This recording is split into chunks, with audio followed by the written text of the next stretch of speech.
This morning and it's raining outside. Yesterday, we were in the mid 80s.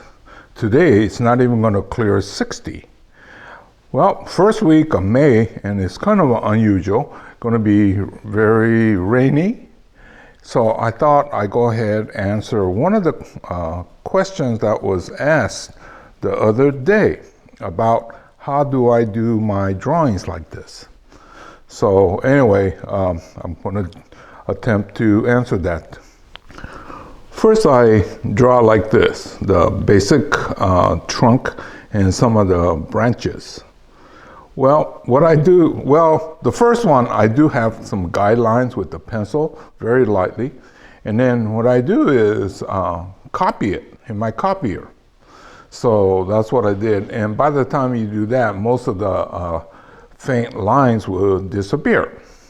So this way, I think it's a lot, when it's like this, without a lot of sub-branches, it's easier to see the main line. I'm always emphasizing the root flare. This has a tremendous root flare. It has movement and excellent taper. Without a lot of the secondary branches, it's so much easier to explain the shape that we want, right? Our little triangle, and about 1/3 of the way up is the first branch. One of the copies, I add the sub-branches. So you could start to see where more branches are being put in place, right?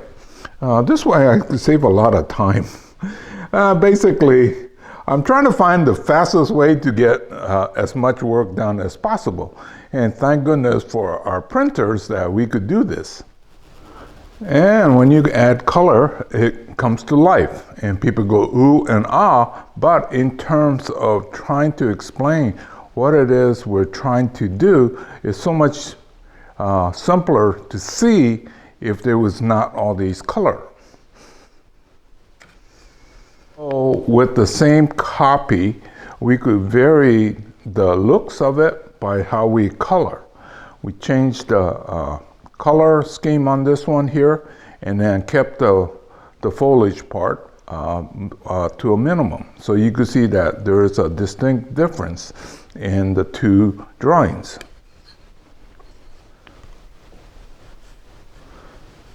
Now the two pictures side by side, it's the same tree, slightly different look. So after the pencil outline, I use these. These are technical pens, and you can see the different numbers. So these have very fine point. Well, it goes in different numbers.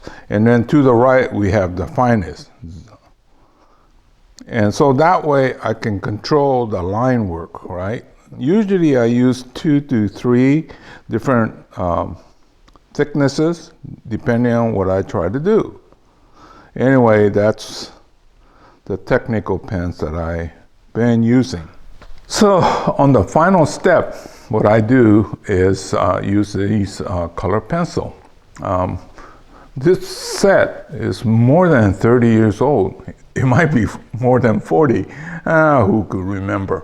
But I've tried different color pencils, and this one seemed to work best for me. So you can see which one of those colors get used more, right? They're shorter.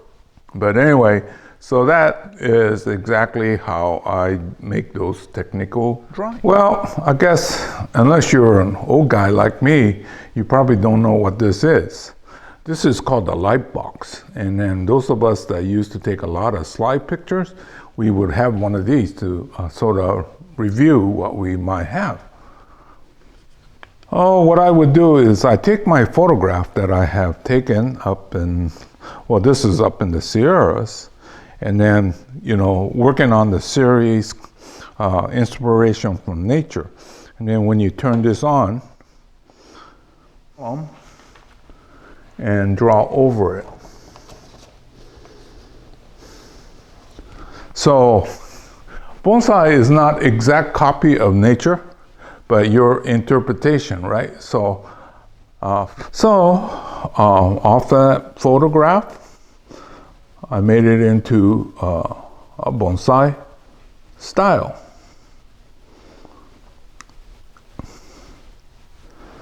So this one here, this really tall one here, was in Yellowstone.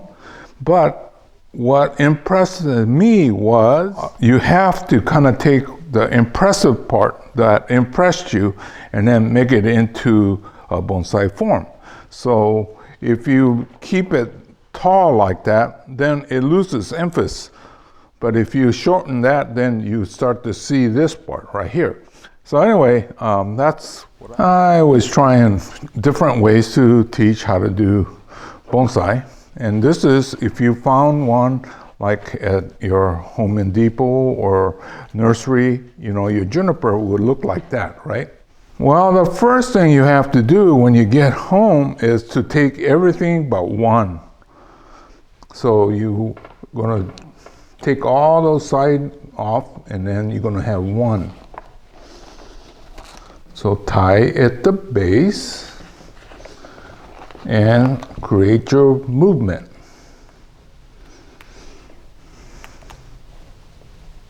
Three, 4 years later, you should have something like that, right? And to this point, you probably should just leave it in the nursery container. You start to, so somewhere down the line, you cut off half and then keep going forward.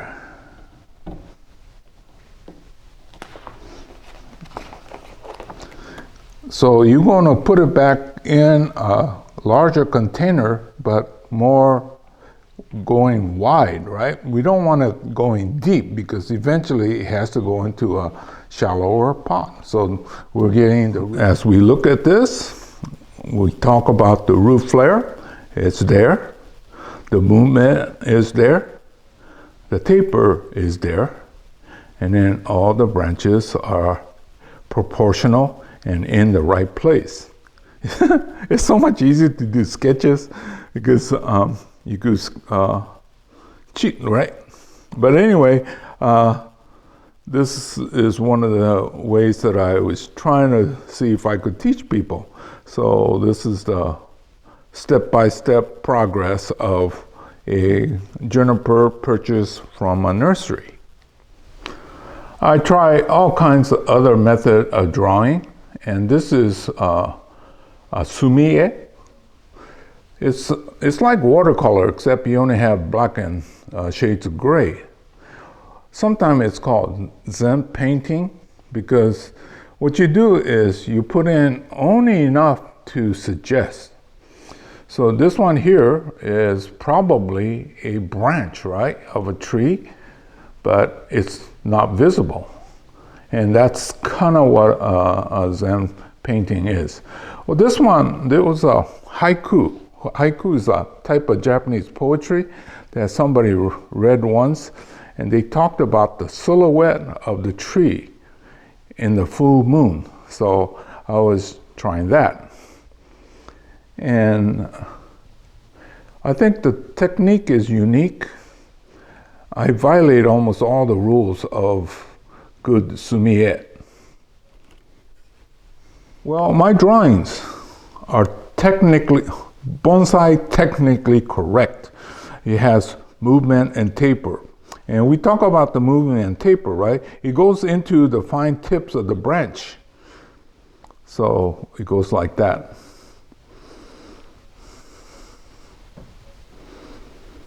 See? And then full moon. Yeah, well, it took me a while to figure this one out. But let me explain to you why it's in total violation of the sumie. What happened was, you know, I was doing all these drawings, sumie drawings, and I would give it to my friends and relatives visiting from Japan. And they thanked me by giving me these great brushes. I don't even know how much they spent on it, but you could see that it comes in a nice fancy box, and they're probably pristine in terms of quality. Well, if you were the proper sumi artist, you would know that you're supposed to clean and put away your brushes nicely so you could use it in the future. Well, what I've been doing is, I want the effect, right? So I've been ruining a lot of the brushes. See, the tips are more or less ruined looking. Well, what I do is I use thick, heavy ink a lot of times and do not clean it after the session. Then I get this really gunk. But that's how I've been getting the gnarly look of the trunk, so that all those fancy brushes that are in my possession is kind of useless to me for what I try to create. Now imagine those gunked up brushes. That's the only way you could get this effect. And so this is a totally different approach than my technical pens. See, that's why I have to ruin the brush to get the effect. Now, I said my sumi drawings are technically correct. I use a super fine brush to put all those little sub branches in place. And then when I do put needles, I go 1, 2, 3, 1, 2, 3, and then put a whole bunch of needles in there. I rather do these deciduous ones because you don't have to deal with millions of little leaves and needles. But yeah, so that's what I've been doing. Well, this is my 1000th teacup, and I've been attempting to draw in different mediums.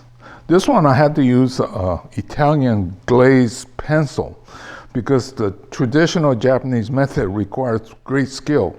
But this one was fairly easy. But anyway, I do tend to express myself in all kinds of medium. But what stays constant is the subject. It's always about the Japanese garden, trees, rocks, and things like that. This is more of a complete bonsai because you can see the whole thing. But what's make this difference is this is a scanned copy and printed on photo paper. And what happens is you could do all kinds of unusual finish from the same painting by using different tones in the computer or changing the paper. So this, I was experimenting with this where maybe I could come up with something more interesting in the future. Okay, so I'm getting ready to say goodbye. I'll see you in another chapter. These were some cards that I was working on one time. When I get around to things, I make like 100 of them. And I think it's been like good 10 years since I've done it. But you can see the subject stays the same, right? It has to do with the Japanese garden, the Zen rock, the lanterns, things like that.